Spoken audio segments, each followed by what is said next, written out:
Sobat Muslim, terima kasih masih setia bersama kami di Share It. Dan kita lanjutkan lagi perbincangan kita yang sempat terpotong tadi mengenai sebuah hadis yang artinya saya tahan dulu. Silakan Ustadz dilanjutkan hadis yang tadi. Jadi artinya begini. Dan Allah memandang kepada penduduk dunia. Lalu Allah murka kepada semua penduduk itu. Yang Arab dan non-Arab. Habib dan non-Habib. Murka semua nih. Ya. Kecuali sebagian sisa dari ahli kitab. Artinya ahli kitab pun kebanyakan itu sudah melenceng. Hanya tinggal sedikit banget. Itu menggambarkan betapa gelapnya keadaan dunia. Kita perlu tahu bagaimana keadaan dunia ketika Nabi diutus. Supaya kita dapat dua energi positif. Yang pertama adalah optimisme. Yang kedua adalah rasa syukur Allah mengutus Nabi. Itu dua-duanya penting tuh. Optimisme begini. Jangan sampai kita menyerah dengan keadaan di sekeliling yang kita anggap rusak. Karena nggak ada apa-apanya dibanding keadaan dunia ketika Nabi diutus dulu. Di Persia misalnya ya, di Persia. Itu perempuan dianggap seperti air dan udara harus menjadi milik bersama. Artinya kalau ada seorang bertamu ke rumah temannya dan mau sama istrinya nggak boleh dilarang. Sebab dia seperti milik umum. Seperti udara dan seperti air. Coba bayangkan itu. Di Eropa Barat, para cendekiawannya itu sedang berdebat. Apakah perempuan itu manusia seperti laki-laki atau binatang? Di Jazirah Arab sendiri, kelompok awam, bukan kelompok elit ya. Kelompok awam itu menguburkan anak perempuannya hidup-hidup. Ya, benar. Itu keadaan dunia ketika itu loh. Tapi itu. lihat bagaimana kemudian berubah. Di Romawi, mereka itu hanya memikirkan kepuasan fisik. Sehingga semua jenis hiburan ada di Romawi. Sampai mereka tuh udah bosan, apalagi ya jenis hiburan yang bisa mereka buat. Akhirnya ada satu hiburan yang paling buruk dalam sejarah umat manusia. Yaitu mengadu manusia dan hewan. Coba bayangkan. Hah? Ada? Ada dong. Dan mereka tuh gladiator. Jadi ada orang yang dan mereka nanti akan tepuk tangan ketika hewannya mati atau ketika orangnya mati. Itu keadaan dunia ketika itu. Bayangkan diutusnya Nabi kemudian mengajarkan satu konsep membunuh satu orang itu sama kriminalnya dengan membunuh semua manusia. Bagaimana nyawa manusia itu dihargai di Islam. Di Arab sendiri, di Jazirah Arab, di Mekah, perempuan dikuburkan hidup-hidup anak perempuan. Ini ada kejadian, Mbak Niken. Seorang perempuan merasa bahwa sepertinya dia sedang hamil, mengandung. Dia bilang ke suaminya, tolong banget ya kali ini jangan dibunuh kalau anaknya perempuan. Insting seorang ibu. Iya kan, mengasihi yang berada di dalam rahimnya. Dan suaminya itu terpaksa menyetujui. Dan lahir memang benar-benar bayi perempuan. Itu suaminya itu yang menerima setengah hati. Takut ketahuan. Bayangkan bagaimana perkembangan anak perempuan itu di rumah. Ayahnya cuma ngajak bermain abangnya, adik laki-lakinya. Tapi sama dia enggak. Enggak dipanggil nama, enggak digendong, enggak. Coba bayangkan. Sampai dia berumur sekitar 5-6 tahun tuh. Ini sedang lucu-lucunya banget anak perempuan umur 5-6 tahun. Ketika dia di tempat kerjanya, dia dengar kawan-kawannya bilang, ternyata si Fulan tuh ada anak perempuan loh, nggak berani bunuh gara-gara istri. Kan gitu tuh. Jadi merah tuh. Dia berpikir gimana dia harus habisi anak itu. Dia langsung pulang ke rumahnya, buka pintu, memasang wajah paling manis, bilang ke istrinya, siapkan pakaian paling baik untuk anak kita. Aku ingin mengenalkannya kepada keluargaku hari ini. Senang sekali istrinya. Wah, akhirnya dia menerima kehadiran anak perempuannya. Mau dikenalin sama itu. Dipakai pakaian yang terbaik. Hari itu untuk pertama kali dalam hidupnya. Anak perempuan itu melihat cakrawala, melihat onta, melihat korma, melihat padang pasir. Senang sekali dia. Dibawa oleh ayahnya. Tapi begitu berada di luar kota, ayahnya mulai menggali kuburan untuk dia. Dan dia merasa bahwa itu bagian dari permainan. Dia membantu ayahnya menyingkirkan tanah. Sampai ketika sudah cukup untuk dia, dimasukkan. Ayahnya mulai menimbun tanahnya. Sampai betisnya, sampai lututnya. Anaknya masih ketawa-ketawa. Ini bercanda enak sekali. keadaan dunia gitu kan. Mm-mm. Sampai terus tanah meninggi ke pinggangnya, ke dadanya. Dan dia mulai merasa sesak, dia minta diambil. Tapi orang tuanya terus melakukan itu ayahnya. Sampai dia tanah sampai ke lehernya. Dia menengadah ke langit dan berkata, "Zambi, zambi. Dosaku apa? Dosaku apa?" Subhanallah. Dosamu karena engkau dilahirkan sebelum Nabi diutus. Akhirnya dia dimakam. Hidup-hidup itu. Itu sebelum Nabi diutus. Bayangkan sang ayah ini berada di majlis Rasulullah memeluk Islam 5-6 tahun setelah itu. Itu peristiwa kan masih terbayang banget. Iya. Tiba-tiba dia mendengar Nabi berkata, siapa yang punya 3 orang anak perempuan? Lalu dia mengasuhnya, menyayanginya, mendidiknya. Maka dia menjadi tiket ke surga untuknya. Lihat bagaimana dunia sebelum Islam dan sesudah Islam. Itu kan optimisme tuh. Ini yang pertama. Yang kedua adalah melahirkan rasa syukur. Kita tahu keadaan dunia ketika itu. Lalu kemudian dengan diutuskannya Nabi, itu rasa syukurnya luar biasa. Makanya Allah menyebut diutusnya Nabi itu sebagai kado, hadiah. Tapi siapa yang menerima hadiah itu? Orang mukmin. Laqad manallahu 'alal mu'minina idz ba'atsa fihim rasulan. Sungguh Allah sudah memberikan munnah, hadiah, kado terbaik kepada orang mukmin ketika dia mengutus seorang rasul. Coba bayangkan kalau Rasulullah tidak pernah diutus. Bagaimana perbudakan? Bagaimana nasib perempuan? Bagaimana keadilan? Bagaimana harga nyawa manusia? Bagaimana, subhanallah. Cuman yang jadi pertanyaan saya tuh malah, itu kan untuk mengubah peradaban ya Ustadz? Iya. Itu kan kayak sesuatu yang sulit dan muskil, mustahil gitu loh. Kayak gimana triknya sampai bisa masuk caranya gitu, sehingga bisa mengubah peradaban, dan itu kan nggak sehari 2 hari prosesnya kan? Betul sekali.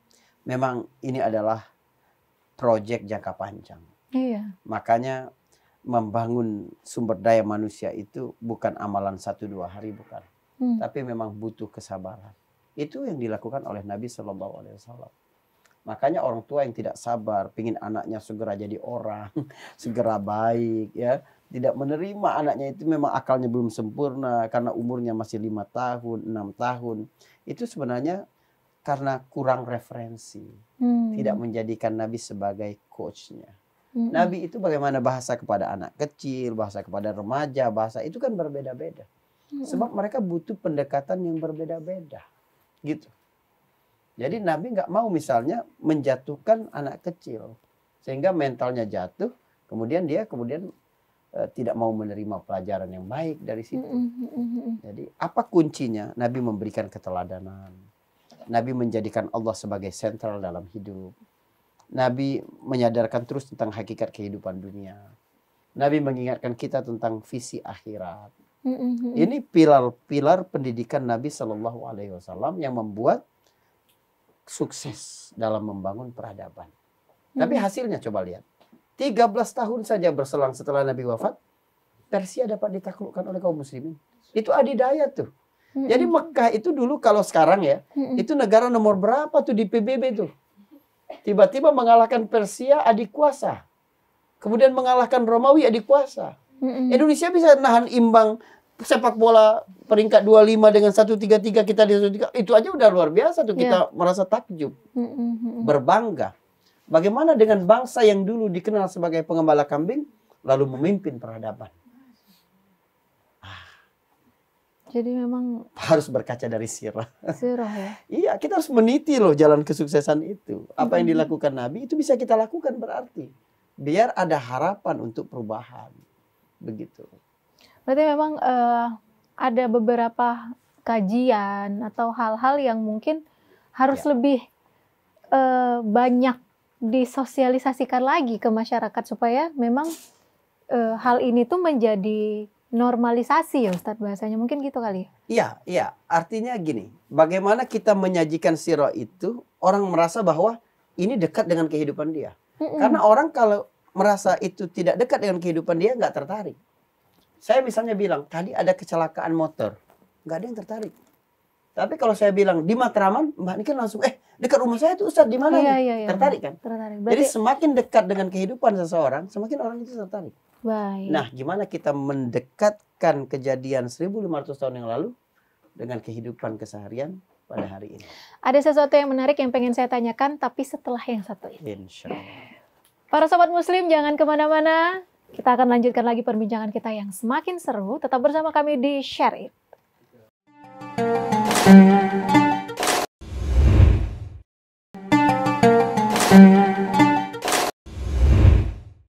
Para sobat muslim dimanapun Anda berada, terima kasih masih setia bersama kami dalam program Share It yang membahas tentang sirah nabawiyah, yang mana program ini bisa sangat menjadi manfaat untuk kehidupan kita, merelatekan kondisi saat ini dengan perjalanan Rasulullah 1500 tahun yang lalu. Dan kita masih bersama Ustadz Faris BQ. Ustadz, tadi ada pertanyaan yang memang ini relate dengan kondisi pemerintahan kita. Mungkin tidak hanya pemerintahan kita, tapi pemerintahan dunia. Katanya Rasulullah itu pernah memimpin negara. Ya. Itu kondisinya seperti apa, dan bisa nggak Ustadz ceritakan bagaimana sih pada saat Rasulullah menjadi pemimpin negara itu, apakah dia juga berhadapan dengan koruptor-koruptor atau apa yang kondisi saat itu yang mungkin ketika ini bisa ditonton, bisa menjadi pelajaran juga untuk semuanya. Bagus sekali. Jadi Nabi itu pernah 3 kali ganti karir dalam hidupnya.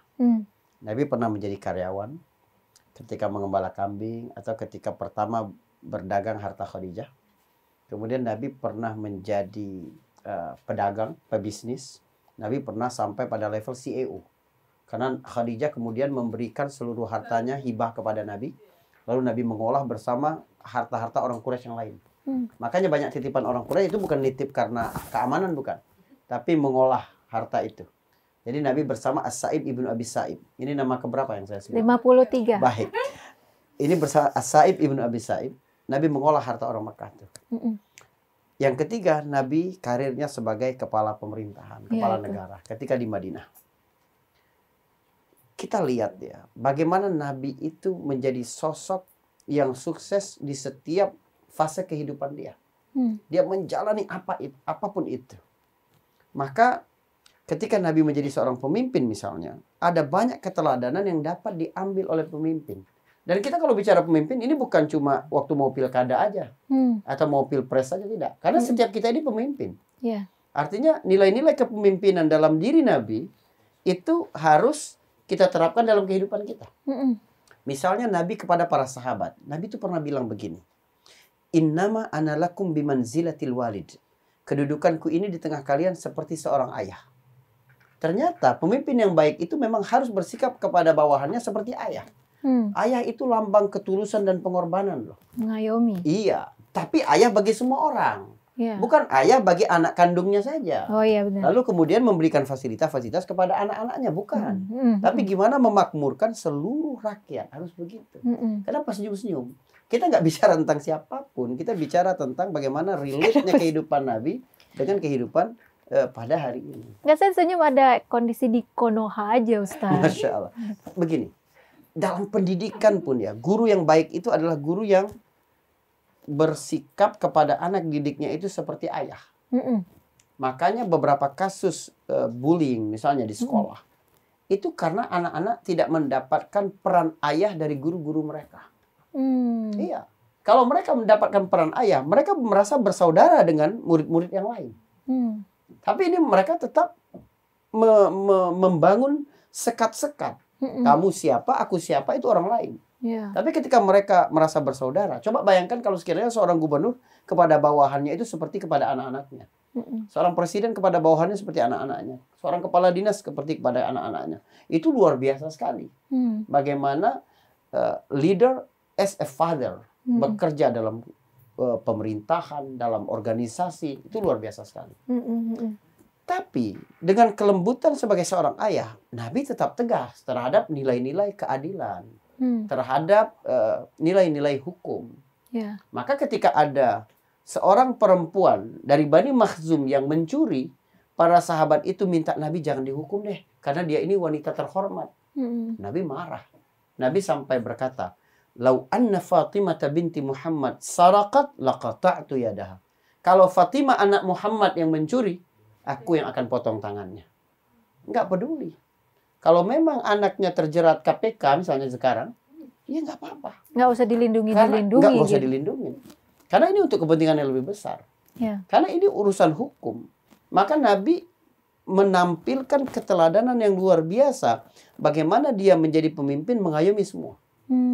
Begitu juga Nabi kepada kelompok-kelompok minoritas. Nabi menjaga orang-orang musyrik di Madinah, orang-orang Yahudi di Madinah.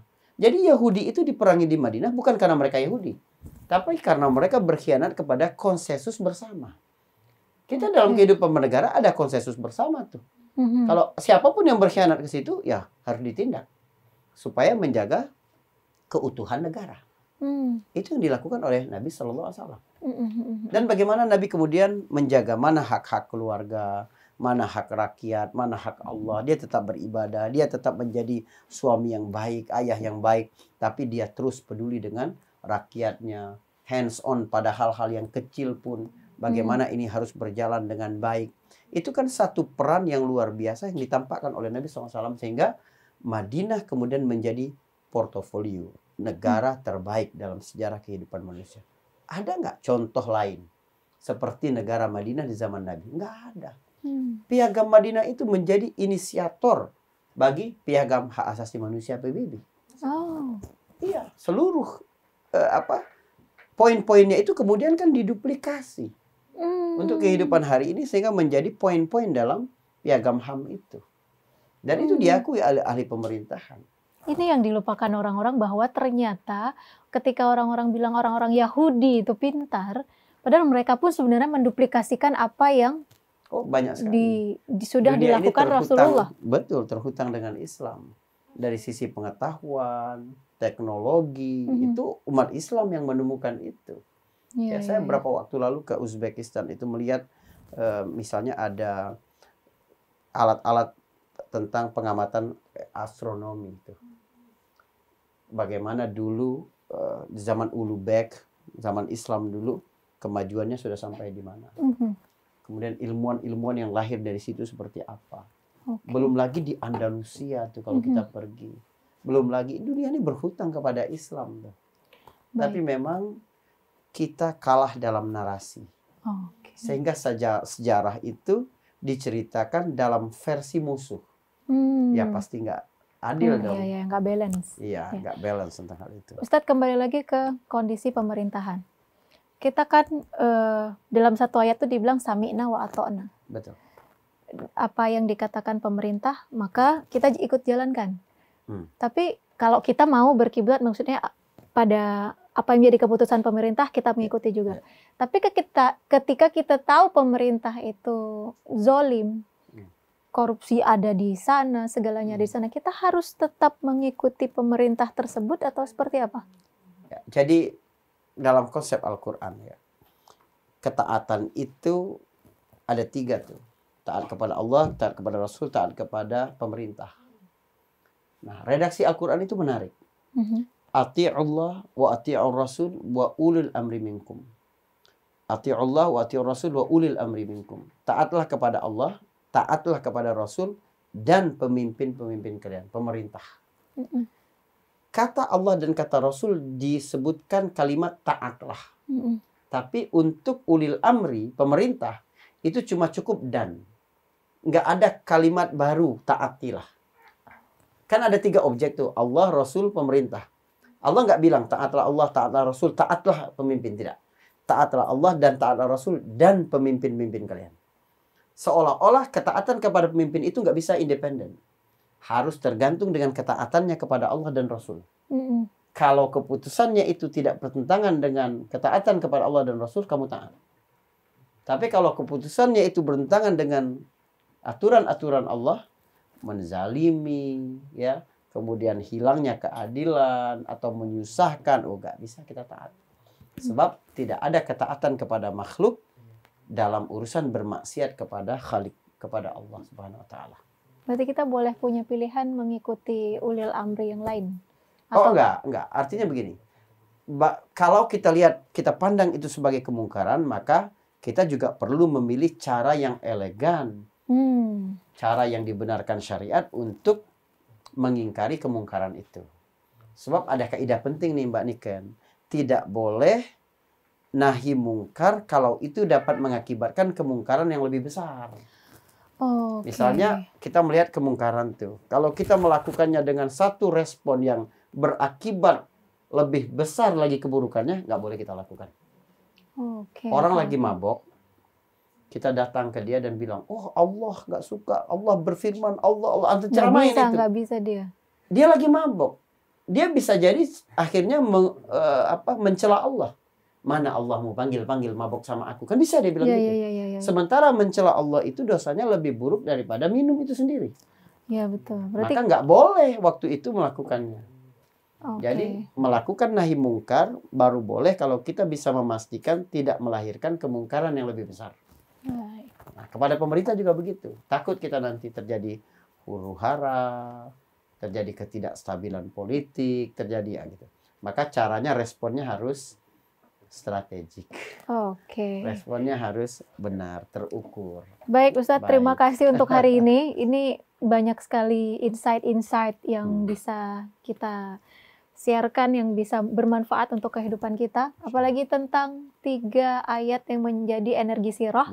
Semoga ini apa yang kita bahas hari ini semakin membuat kita terbuka pikiran kita bahwa ada banyak sekali contoh-contoh perjalanan hidup Rasulullah yang memang sangat relate bisa kita terapkan dalam kehidupan kita. Namun dalam episode kali ini kita harus pamit undur diri dan sampai ketemu di episode mendatang yang akan kita bahas banyak hal lainnya tentang Sirah Nabawiyah. Untuk itu saya Nung Niken, Ustadz Faris BQ bersama seluruh tim yang bertugas pamit undur diri. Akhir kata, Assalamualaikum warahmatullahi wabarakatuh. Waalaikumsalam warahmatullahi wabarakatuh.